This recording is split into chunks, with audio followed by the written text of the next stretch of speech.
की यार. पाहिलं मित्रांनो, आमची गाडी पंक्चर झालेली आहे. करायचं काय आता? जिथे आम्ही राहतो तिथे आसपास काहीच नाहीये.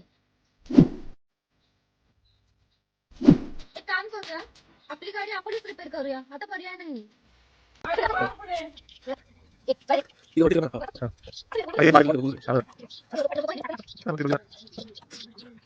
मला जमलं नाही तर आम्ही आमच्या ओम दादाला घेऊन आलेलो आहोत आणि तो आम्हाला मदत करत आहे. बस हवा निकल गई. कितने टायर?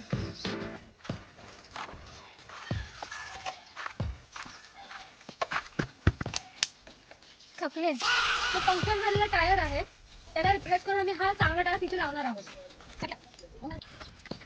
आता आपण जॅक काढणार आहोत. फायनली आपली गाडी रेडी झाली आहे.